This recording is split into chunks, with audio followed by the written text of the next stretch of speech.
Welcome to Season 2 of How to Not Kill Your Community, a podcast of the Delaware Community Foundation. Join us in exploring how the choices we make impact the well-being of our families and neighbors. This season, we'll bring together experts in volunteering, entrepreneurship, public transportation, and even joy to tackle one essential question: how do we not kill our community? Welcome back to Season 2 of How to Not Kill Your Community.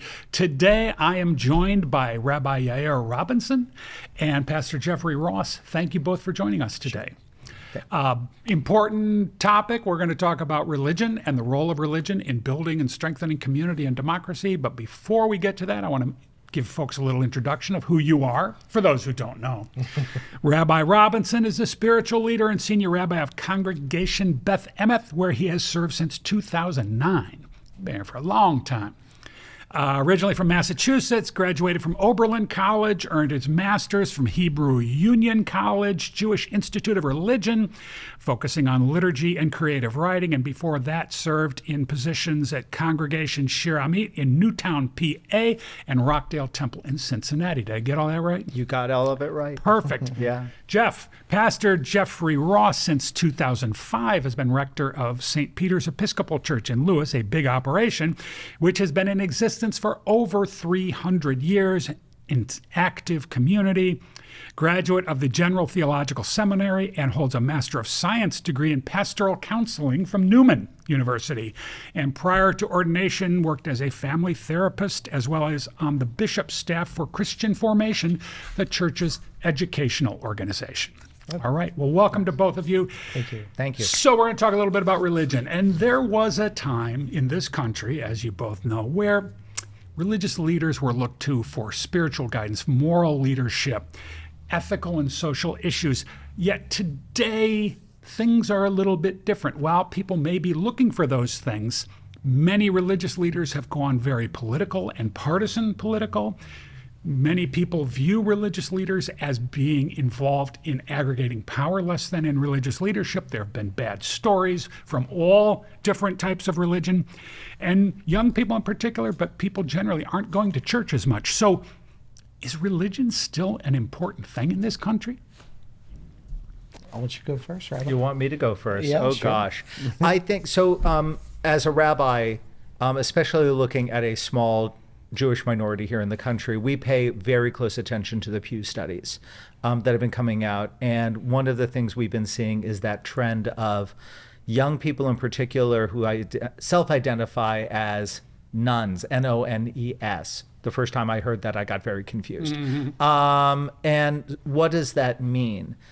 Does it mean that they're disinterested in spiritual life? Well, that doesn't seem to be the case. Does it mean that they're disinterested in organizational religious experience? Maybe.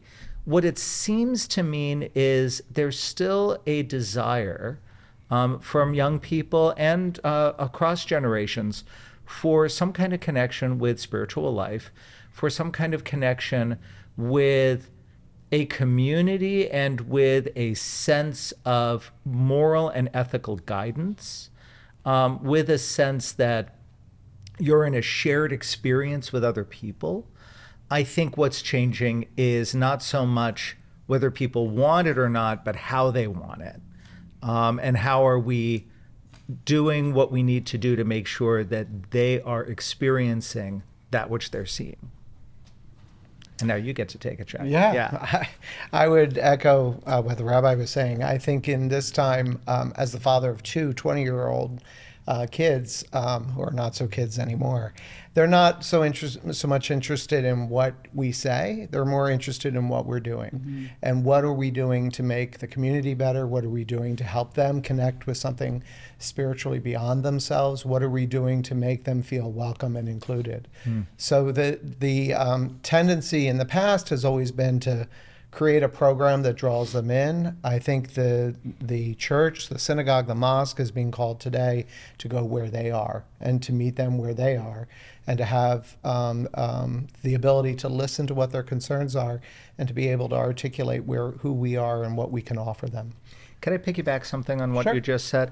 I think if you go back 20, 30 years when you started, when religious organizations started getting concerned, right back in the 90s and that sort of thing, the approach at that time was to create new programs. Right? Let's create a new program. Let's create some kind of outreach initiative. Get a rock band in front of it. Let's get a band. Let's do all of this stuff. There was a great book, I'm blanking on the author's name, called Selling Out the Church, which really was talking about how this is not going to bear fruit, right? Increasing your marketing budget, increasing your programmatic budget, is not going to make the difference. And then a guy named Ron Wolfson wrote a book called Relational Judaism. And it basically told us what we already knew, which is it's about the relationships, not just between people, right? Do I come into the space and do I feel that it is warm? Do I feel that it is inviting? Do I feel seen? Do I feel welcomed? But is it also responding to the needs of the moment and the needs that I'm seeing? Is it allowing me to be in relationship with my faith tradition? Is it allowing me to be in relationship with my faith tradition's ethical code, its moral values, its societal values? So the what used to be the approach, which was, well, if we do this thing, whatever the thing is, right? You said, let's get a band together. And frequently that, it reduced it to entertainment. And that's not what they want. They want to know that if the kids are loud, no one's going to shush them. They want to know that the church, the synagogue, the mosque, the temple is going to live its values in a meaningful way. And that they're going to be able to find folks who will embrace them. So I'm going to throw, go ahead, Jeff. No, I was just going to say, from my own experience, I was the Episcopal chaplain to Cornell University back in 2000, and the community there, if you've ever been to Ithaca, New York, is kind of like the land that time forgot. They're still in 1965, which is a wonderful time. For those of us who remember For those of us who, and if you remember, you probably weren't really there. Yeah. But, when I got there, the community of folks who had been there for years and years and years were disconnected from the college students who were coming there. They had a tie-dye frontal on their altar. They had these rainbow-colored candles on the altar. And the college students were coming in and saying, we would like to do some chant, and could we possibly talk about some deeper spiritual issues? And the older congregation said, well, we fought to throw all that off. And it's just a challenge for every generation, whether it was the 1960s, the 1990s, or the 2025, is to meet people where they are, not to presume that you have the answers of who they are and what their concerns are, but to really be able to listen and to hear what they're looking for. Yair and Jeff, as leaders of congregations, what can we as Americans learn from religious communities about strengthening our democracy? Growing up in this country, when I did, I'm part of the Mr. Rogers generation, the Sesame Street generation, and the Schoolhouse Rock generation. And I was thinking back to how I learned the preamble to the Constitution, that we all have a responsibility to be part of building the common good. And I think that's something that religious houses really need to hold up as a witness, that what we're trying to do is build up goodness, not the faux goodness of, being sinless, but the true goodness of wanting the best for others and wanting to help others be able to make it. And so it has to be a consistent approach across the board. It can't be just about a single issue. It has to be able to look at other people with respect and dignity, and to make our communities and encourage the members of our communities to go out into the world to make a place for others who are different and who we don't necessarily understand always, but who we are called to be in community with because we are one nation.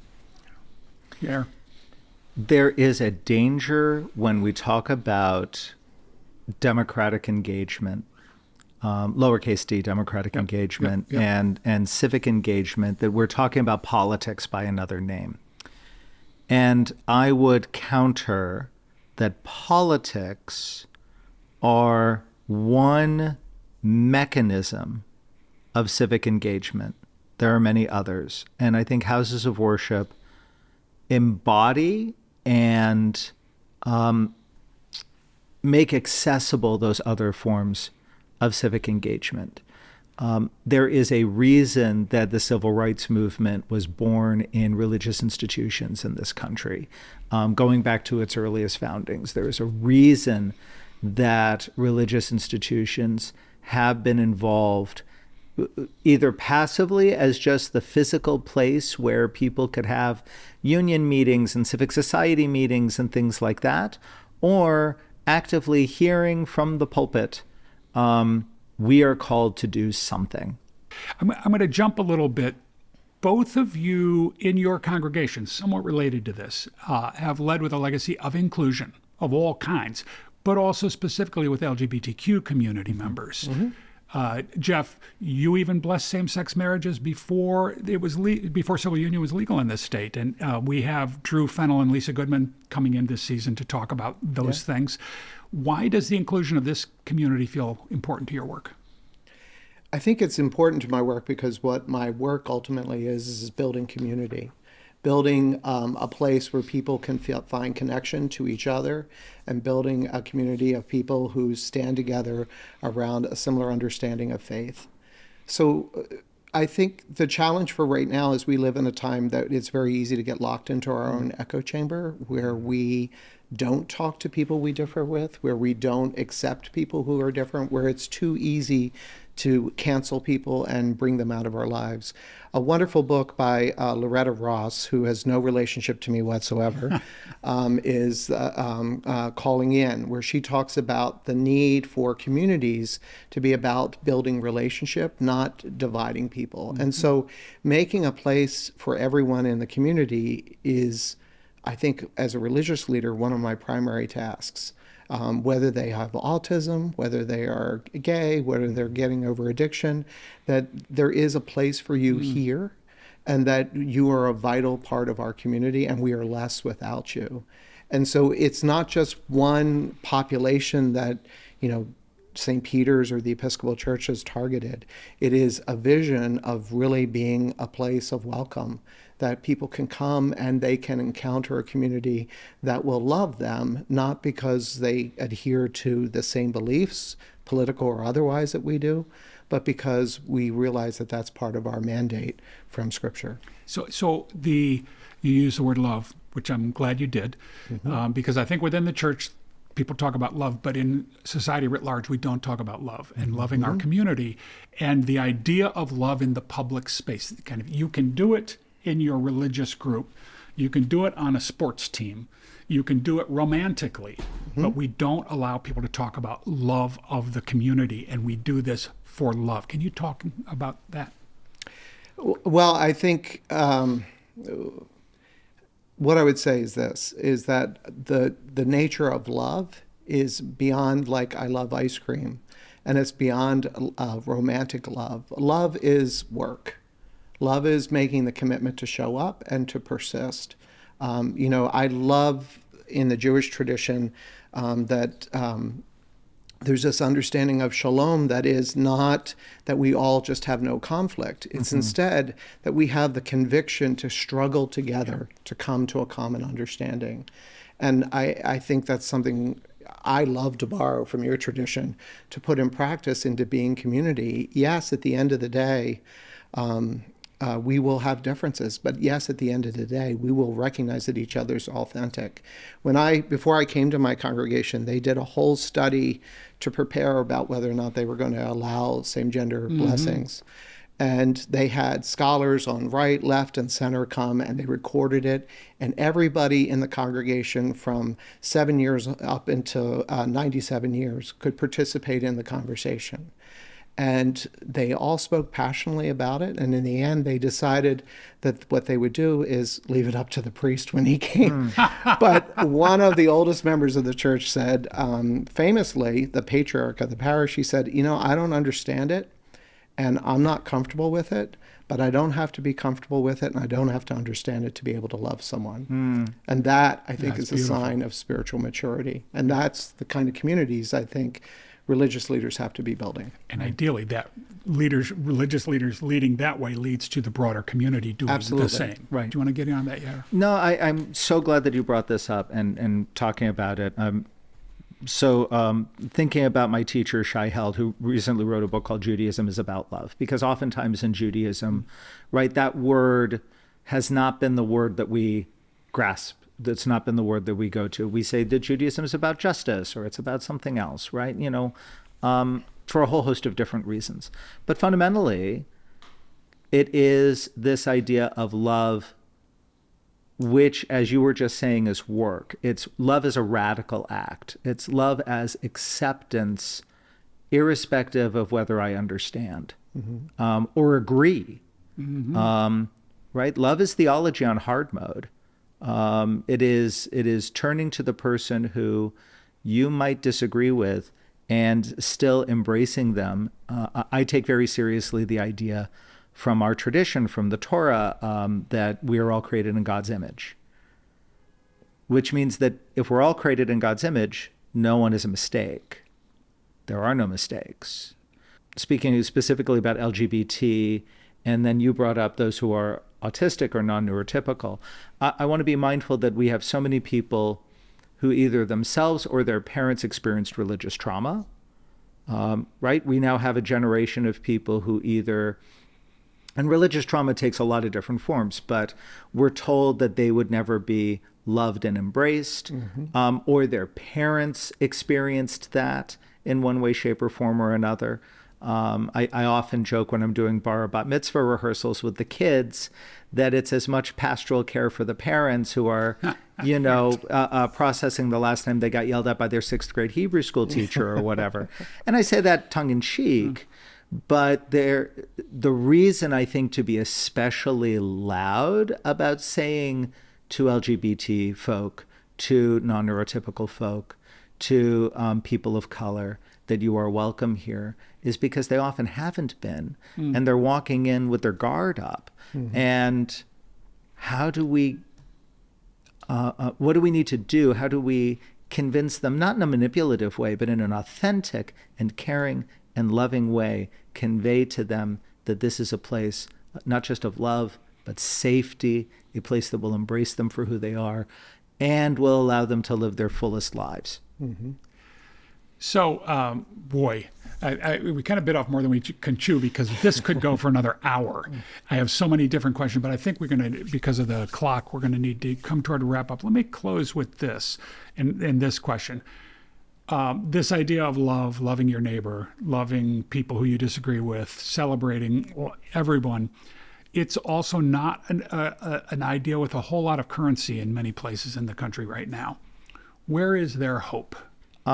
I derive hope from seeing our kids empowered to make a difference. Last year, when my son was still a high school senior, he's in college now, his group of friends organized, it was a day, where there were a bunch of No Kings rallies. The teens organized the Wilmington one. And you had teens leading it, and the crowd was mostly people with a lot of gray hair, which is fine. The prophet said, the old shall dream dreams and the youth shall see visions. I see hope in the day-to-day interactions with people. There's a lot of noise out there. There's a lot of loud voices saying that everything is falling apart. And let's not mince words. The world is on fire right now. But there's also a lot of work being done by individuals caring for one another in their community, caring for one another across communities. And it's sometimes hard to see, but that's where the difference is made. Yeah, Jeff? I would agree. I mean, our presiding bishop, our former presiding bishop, said that if it's not about love, it's not about God. And I think that intuitively, we all know the truth of that. And so where I see love being practiced is where I see hope being born.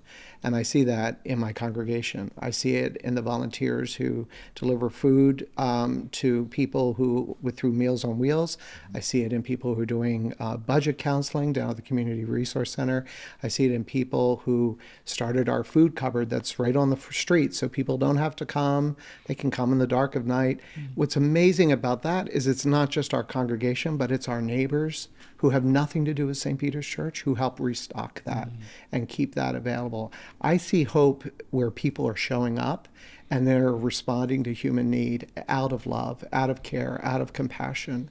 And it's easy when you have people on television telling you who's wrong and who's right and what has to happen and why they're doing horrible things, to get discouraged.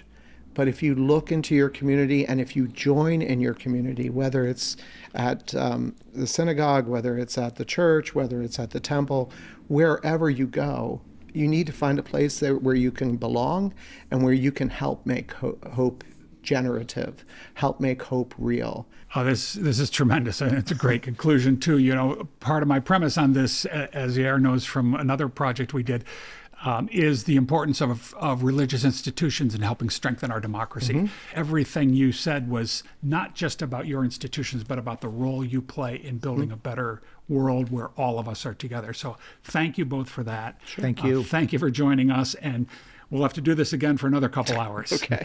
Thank you so much. Thank you for having us. How to Not Kill Your Community is produced by 1440 Film Company and the Delaware Community Foundation, celebrating our 40th anniversary this year. Since our founding in 1986, the DCF has granted more than $530 million to 4,000 organizations by maximizing the giving of thousands of Delawareans. Learn how you can make more possible at www.delcf.org.